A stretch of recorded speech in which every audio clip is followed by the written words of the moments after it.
O inverno começa só no dia 20 de junho, mas este ano o aumento de doenças respiratórias preocupa.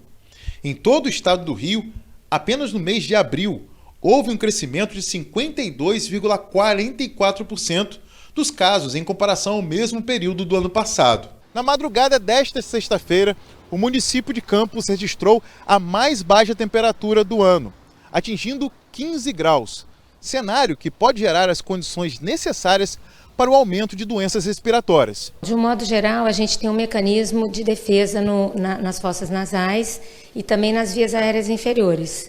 A gente tem uma mucosa que é revestida com células ciliares e embaixo dessas células tem glândulas que produzem um muco. Nesse muco a gente tem enzimas e anticorpos.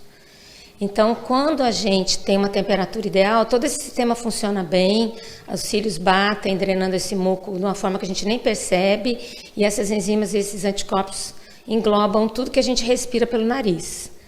Quando a gente tem uma baixa de temperatura, ou a gente tem alguma doença nas vias aéreas, a gente tem esse mecanismo um pouco deficiente. E aí o que acontece?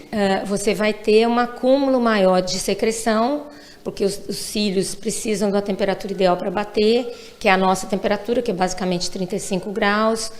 Então, quando baixa muito a temperatura, os cílios paralisam, o muco começa a ficar estagnado e a gente começa, aquilo tudo que a gente respirou, de vírus, de poeira, de bactéria, muito mais vírus e poeira e alergenos, vão ficar mais em contato com a mucosa e eles penetram mais facilmente, causando as doenças. A temperatura baixa registrada em Campos, a maior cidade do interior do Rio, chega no final do mês de maio, que foi marcado pelas ondas de calor. Essa oscilação também é prejudicial. É bom lembrar que uma das características da mudança climática global são os extremos. Então se faz muito calor, mas também se faz muito frio, né? Essa frequência de calor em maio também não foi positiva, foi esquisita. E a seca, que já está acontecendo em maio, também chama atenção. A terceira edição do Panorama de Síndrome Respiratória Aguda Grave e Vírus Respiratórios destaca que o número de casos não causados por Covid-19 segue em alta. A situação é mais preocupante na faixa etária de 0 a 4 anos, com 497 internações de um total de 836 registros, segundo o painel de indicadores precoce.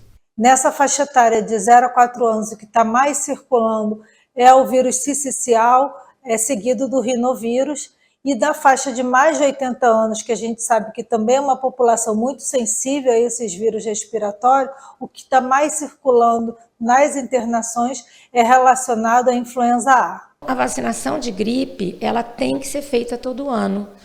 E tem que ser feita nessas populações-alvo. E atualmente eu acho que tem que fazer em todo mundo.